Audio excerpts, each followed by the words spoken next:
السلام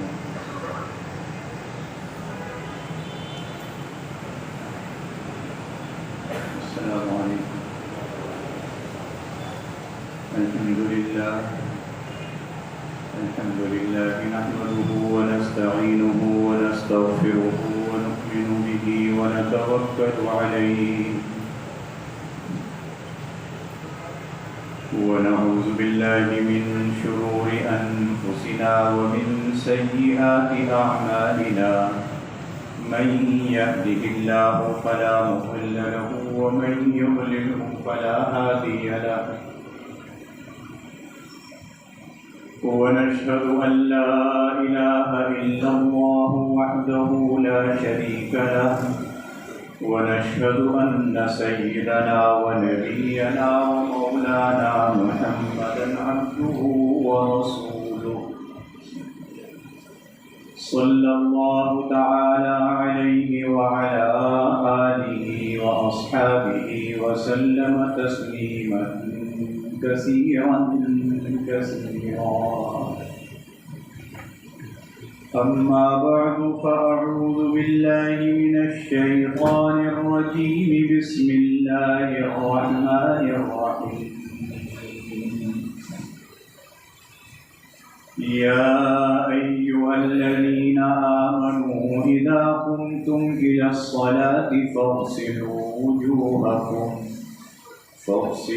وجوهكم وأيديكم إلى المرافق وامسحوا برؤوسكم وأرجلكم إلى الكعبين صدق الله العظيم. بزرگان محترم اور برادران عزیز،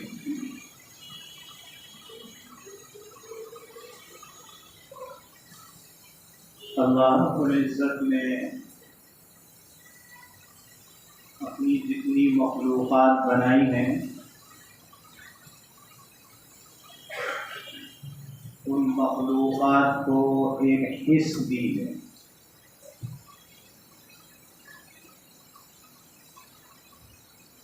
اور اس مخلوقات میں سے جو انسانی مخلوق ہے اللہ رب العزت نے اس کو دو حصے دی.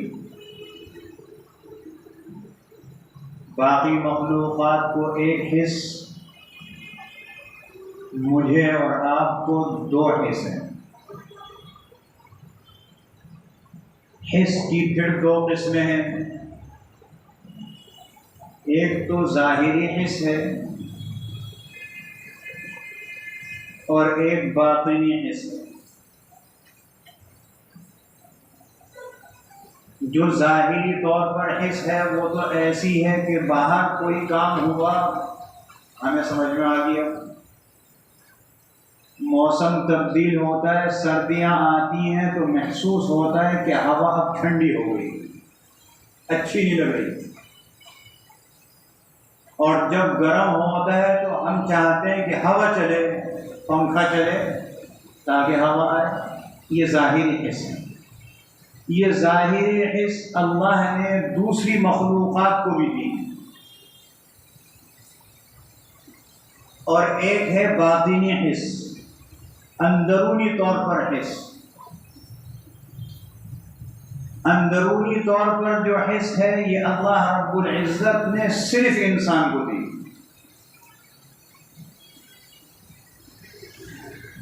اور باطنی طور پر کتنی ہی مرتبہ ہم محسوس کرتے ہیں کہ اس وقت ہماری کیفیت اچھی نہیں ہے.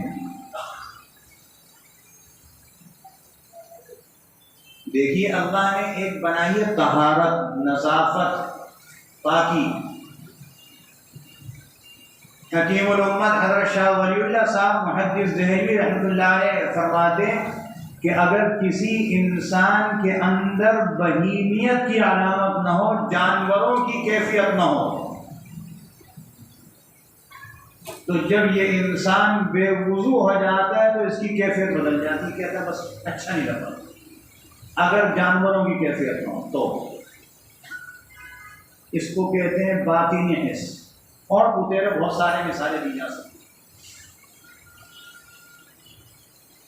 تو طہارت، نظافت، پاکی یہ ایسی چیز ہے کہ ظاہری طور پر بھی گندگی لگ جائے تو غیر مسلم بھی جو ہوتا ہے وہ کہتے ہیں اس گندگی کو دور کرو بھائی، اچھی چیز نہیں۔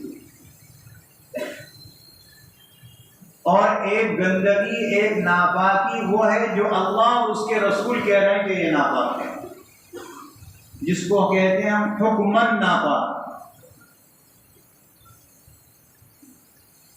پھر اس کی دو قسمیں،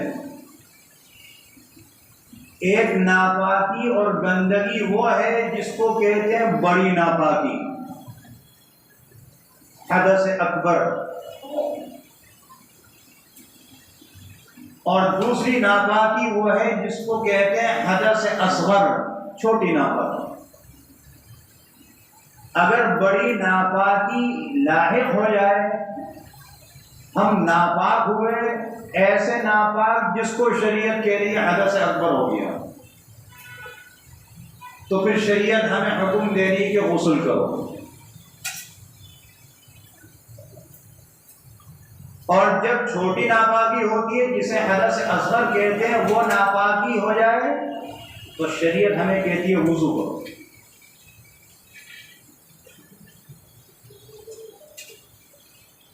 ریاح خارج ہو گئی، آدمی سو گیا، پہلے سے باوضو تھا، اگر وہ ایسا سونے کے تو معنی یہ ہے نا بڑے آرام سے سکون کے ساتھ سوئے نا، مطلب یہ لیٹ جائے، ٹیک لگا کے سوئے، اس طریقے کا اگر سو گیا وضو ٹوٹ گیا۔ ایک آدمی نماز پڑھ رہا ہے تو نماز تو پڑھتے ہی وضو میں ہے، نماز پڑھنے کے دوران کھلکھلا کر ہنس دیا، نماز کے علاوہ آپ کو ہنسی آ گئی، وضو نہیں ٹوٹے گا، لیکن نماز کے اندر کھلکھلا کر ہنس گئے، نماز بھی ٹوٹ جائے گی، وضو بھی ٹوٹ جائے گا، دوبارہ وضو کی۔ تو یہ جو چھوٹی چیزیں ہیں ان کو کہتے ہیں حدث اصغر۔ اس حدث اصغر کو دور کرنے کے لیے اللہ رب العزت نے وضو رکھا، اور یہ وضو بذات خود کوئی چیز نہیں ہے، لیکن اللہ رب العزت کے حکم سے عبادتوں کے لیے جب یہ ضروری ہوا تو اللہ نے اس کے اندر بڑی خاصیتیں رکھ دی، بڑی فضیلتیں رکھ دی، بڑی اہمیت رکھ دی۔ یہ جو آج ہم یہودی وائرس میں مبتلا ہیں، اگر آدمی روزانہ وضو کر رہا ہے 5 مرتبہ تو وائرس قریب ہی نہیں آئے گا آپ کے۔ وائرس کیوں قریب آئے گا؟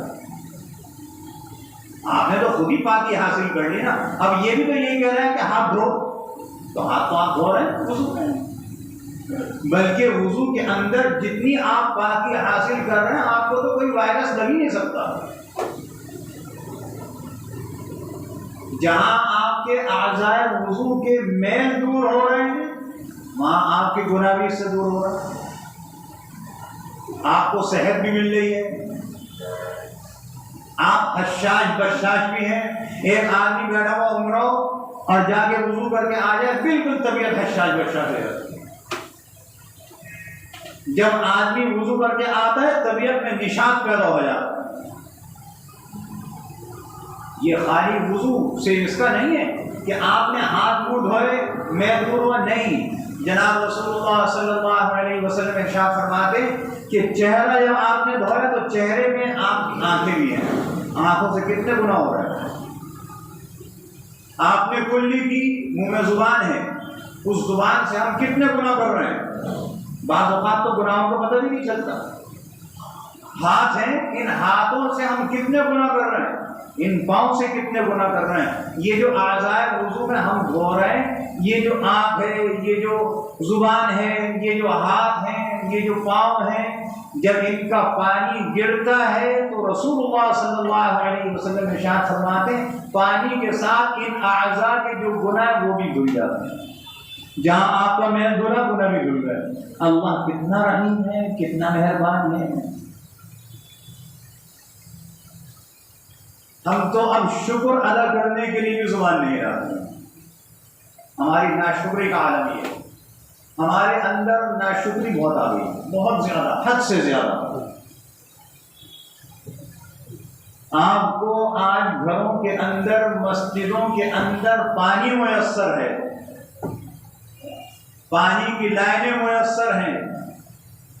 اگر آپ رسول اللہ صلی اللہ علیہ وسلم کے دور کو آپ کی سیرت پڑھ کر اس کا تصور کریں تو یہ بالکل ہی تصور نہیں۔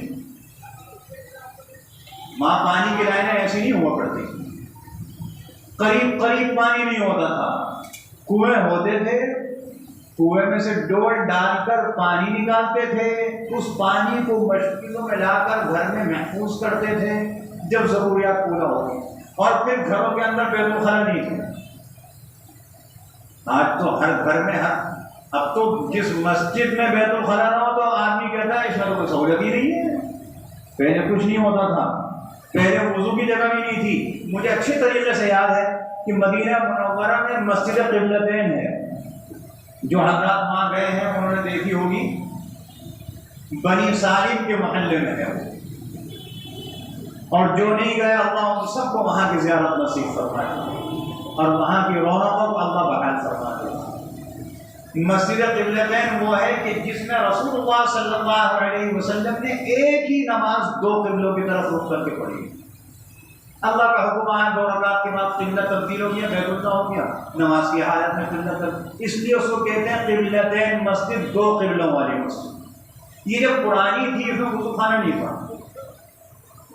اور جب وضو خانہ نہیں تھا وہاں پر جب جاتے تھے زیارتوں پر، تو زیارت میں نے شاید پہلے بھی کہا تھا، عام مسجد کی زیارت کی نیت کر کے جانا جائز نہیں ہے، الا یہ کہ یہ کہیں وہاں جا کے 2 رکعت پڑھو۔ تو جب زیارتوں پہ جاتے ہیں تو 2 رکعت پڑھتے ہیں۔ میں چھوٹا سا تھا، حضرت قاری صاحب رحمۃ اللہ علیہ لے کر گئے، اور باہر سے وہ اتنا سا پانی کا ایک لوٹا خریدا، اس زمانے میں میرا خیال ہے آدھا یاد ہے، پتہ نہیں کیا تھا، اور اس پانی سے جو ایک لوٹے کا پانی تھا ہم دونوں نے وضو کرا۔ اس مسجدوں میں پانی نہیں ہوتا تھا۔ آج جس مسجد میں پانی نہ ہو، وضو خانے میں ٹوٹیاں نہ ہوں، تو اعتراض کرتے ہیں کہ مسجد میں سہولت ہی نہیں ہے۔ ایک وقت آنے والا ہے ایسا، پھر ایسے ہی ہوگا، قریب آ رہا ہوگا، ضرور آئے گا یہ۔ ہم نے جتنی ناشکری کی ہے اس سے حساب سے ضرور آئے گا یہ۔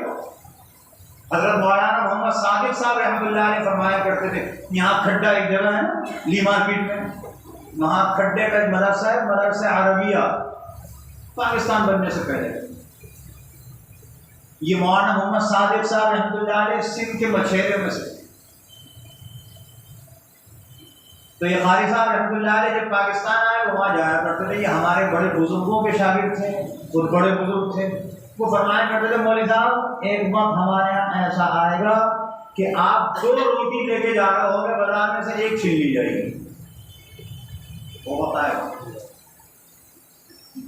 2 کپڑے پہنے ہوئے نا، وہ کہے گا 1 کپڑا پہنے رہو، اوپر والا اتار دو، اس سے میں ضرورت پوری کر دوں۔ ایک وقت ایسا آئے گا، کہتے تھے اتنا ظلم ہوگا، اس ظلم کی وجہ سے یہ وقت آئے گا۔ کیا اگر ہم حالات پر غور و فکر تدبر نہ کریں تو کیا یہ وقت قریب نہیں آ رہا؟ ہر آدمی سوچ سکتا ہے، ہر ایک کو سوچنے کا دروازہ، دین میں سوچے نہ سوچے اس میں تو سبھی سوچ رہے ہیں۔ ہر آدمی جو ہے وہ محقق بنا ہوا ہے، مدبر بنا ہوا ہے، تو سوچ لیجیے گا پھر کبھی۔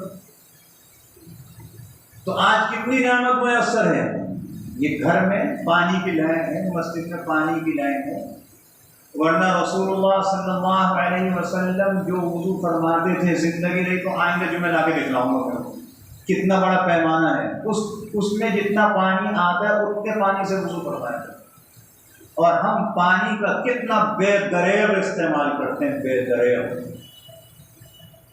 یہ تو بڑا ہلکا لفظ استعمال کر رہے ہیں، اگر میں کہوں ظلمن ایسا کرتے تو شاید یہ بھی کم ہوگا۔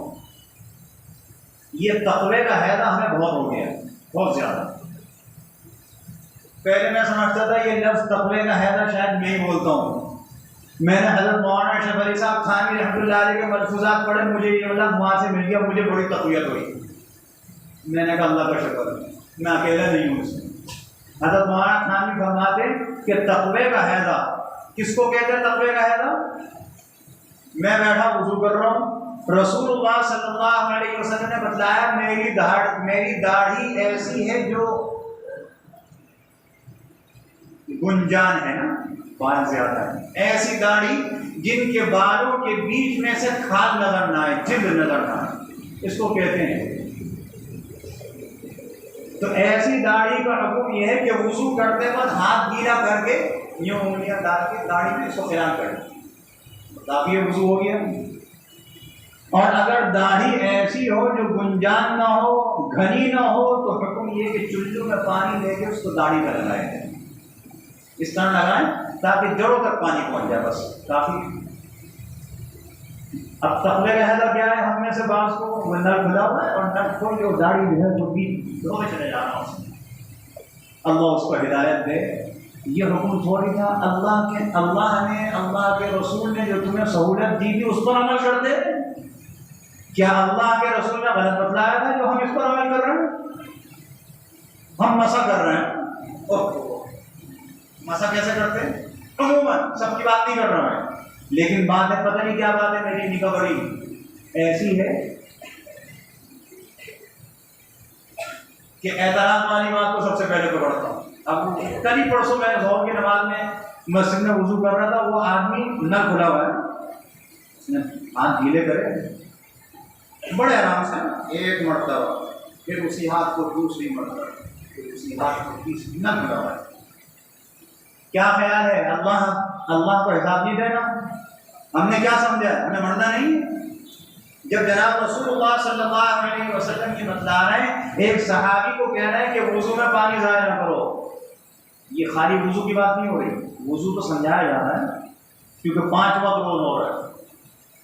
مطلب یہ کہ پانی کا ضیاع مت کرو، چاہے کسی کام میں بھی ہو، جب ضرورت اس کی پوری جائے بس کافی ہے۔ اس پانی کا جو ضیاء تم وضو میں کر رہے ہو، رسول اللہ صلی اللہ علیہ وسلم نے ارشاد فرمایا اس کا بھی اللہ کو حساب دینا پڑے گا۔ صحابی تھے، انہوں نے کہا یا رسول اللہ صلی اللہ علیہ وسلم، میں اگر دریا یا سمندر کے کنارے وضو کر رہا ہوں تب بھی؟ آپ نے فرمایا ہاں تب بھی۔ اب سمندر کا پانی، نہر کا پانی، دریا کا پانی تو بہتا ہوا چلا گیا نا، اس میں کیا فرق آیا؟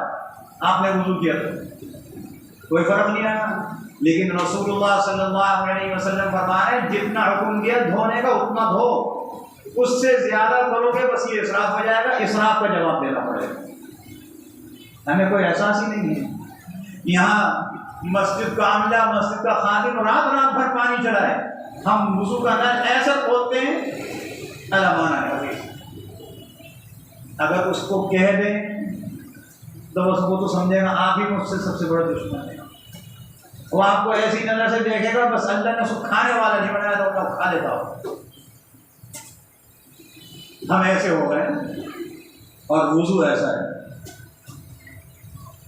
جناب رسول اللہ صلی اللہ علیہ وسلم نے وضو کر کے بتلایا ایسے وضو، ہم نے وضو میں اپنی چیزیں بنا لی۔ اب 3 دفعہ مسا کر رہا ہے، مسا تو کہتے اس کو ہے کہ ہاتھ گیلا کیا اس کو پھیر لیا بس ایک ہی دفعہ۔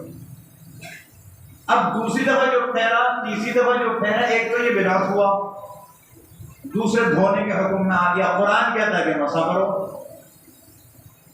سب کا مسا کرو۔ 4 چیزیں تو فرض ہیں وضو میں، بس صرف 4 چیزیں۔